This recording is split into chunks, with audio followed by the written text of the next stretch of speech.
Are you looking for the best ergonomic keyboards? In this video we will look at some of the 4 best keyboards on the market. Before we get started with our video, we have included links in the description, so make sure you check those out to see which one is in your budget range. Starting at number 1. Logitech Ergo K860 Wireless Split. The Ergo K860 from Logitech closely resembles standard, full-size keyboard designs, so there's not much of a learning curve. But subtle changes like the Alice layout, tented middle and optional negative tilt make typing noticeably more ergonomic. Logitech makes some of our favorite PC accessories, and the reasons why are all evident with this keyboard. It connects quickly and reliably via Bluetooth, the build is solid and feels high quality, and it's reasonably priced at $130, and is often on sale for around $100. It's compatible with more recent iterations of Windows, macOS, iPadOS, ChromeOS and Linux, though you'll need software to support non-basic key functions for the latter 2 operating systems. There are 3 switching buttons that swap between previously connected devices, and the board speedily swapped between a MacBook and a PC laptop in my tests. Built-in function keys like volume and brightness worked well, and the Option/Start and Command/Alt combo keys worked correctly depending on which computer was connected to. The rotated Alice split design and raised center made a difference in the way I held my arms as I typed, allowing me to keep my elbows comfortably away from my ribs and my palms rotated inward instead of forcing them flat. The palm rest is springy but firm, albeit not removable, and the arrow keys and a numeric keypad on the right side put all possible keys within reach. Unfortunately, that adds length to that side of the board, which forces your mouse farther out. The scissor switch keys can feel mushy if you're coming from a mechanical board, but they're responsive enough. Logitech offers software for programming the keys, but this model will likely appeal most to those looking for a plug-and-play option. For a mechanical Alice keyboard with both wireless and wired capabilities, I recommend the Periboard 835. The Mac and Windows compatible board has a solid build, low-profile switches, RGB lighting, comfortable tenting, and a few extra programmable keys. At number 2. Keychron Q112. If you, expertly, sought a mechanical keyboard in 2, it would look like the Keychron Q11. You can even push the 2 halves back together to make it look like a standard, 75% mechanical board, though once you discover the expediency of a snack bowl between the halves, I don't know why you'd do that. Keychron is widely respected in the mechanical keyboard world because they make keyboards with an impressive build quality that aren't astronomically expensive. Like all Keychron devices, you can buy this one assembled or bare bones, to which you can add your own keycaps and switches. I tested a fully assembled model with Keychron G Pro Red linear mechanical switches, which provide smoother action and a quieter clack than tactile or clicky switches. The keycaps are made from PBT, a higher quality polymer than the ABS plastic keys found in less expensive keyboards. The machined aluminum body feels substantial and there's no wobble. All of that combined creates a luxe and durable feel and a satisfying, buttery clack as you type. The assembled version comes with keycaps and a keycap puller to set up the board for either Mac or Windows. A switch at the top of the board toggles between the 2 operating systems, ensuring the function keys act appropriately. Extra keys include the 2 customizable knobs at the top corners and 5 macro keys to the left of the board. Those in the rest of the board can be programmed with open-source keyboard firmware QMK and VIA, which most Keychron boards are compatible with out of the box.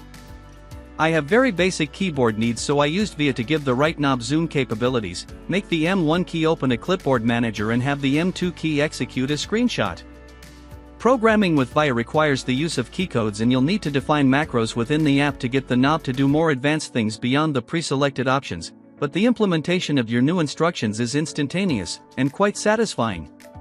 The only drawbacks are the lack of tenting and the rather short USB-C bridge cable connecting the 2 sides. I thought I wanted a little more separation than 9 inches, so I swapped it for a longer cord. But there's no easy fix for the lack of center lift. At number 3. Dygma Defy. Like the Ja Voyager, the Dygma Defy is another fully split, columnar board with thumb clusters and keys and layers that are per key programmable.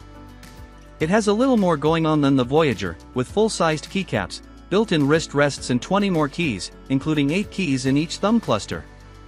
A recent firmware update for the Dygma Defy includes rewritten wireless communications and more configuration options within the programming software, Phasecor. Using it to map the keys is super simple to figure out, making it easy to program shortcuts, macros and layers. Again, sticking a screenshot of your keys layout on your desktop will help as you learn what you've programmed each key to do. The keys are a delight to type on with springy and responsive mechanical switches.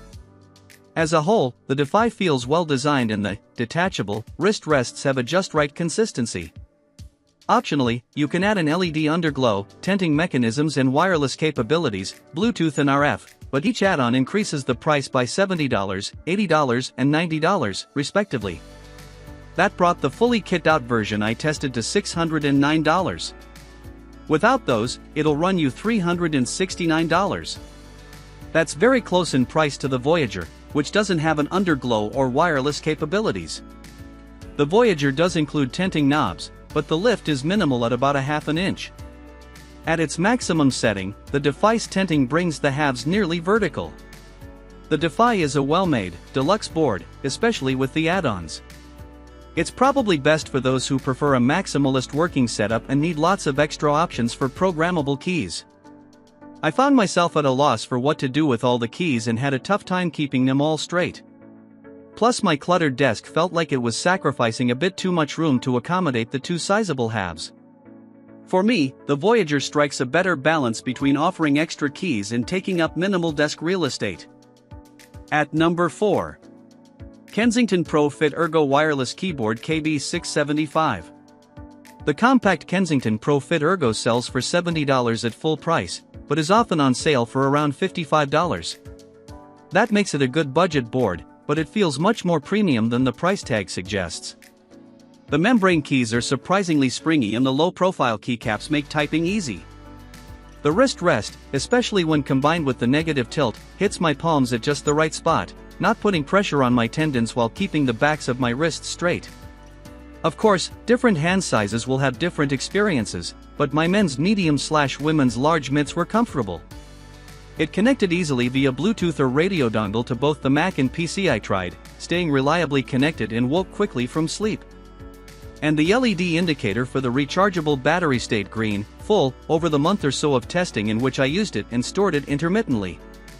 Recharging is simple via the USB port. While it's simple to switch to a Mac or Windows layout, the keyboard works better as a PC peripheral. Kensington software allows you to reprogram the function keys and a few specialty keys with shortcuts or macros, but I couldn't get the software to work with my Mac. It performed fine with my PC laptop, but this probably isn't the keyboard to get if you want customized key remapping anyway. If you just want a relatively inexpensive keyboard that's far more comfortable to type on than most, this is a good one to grab.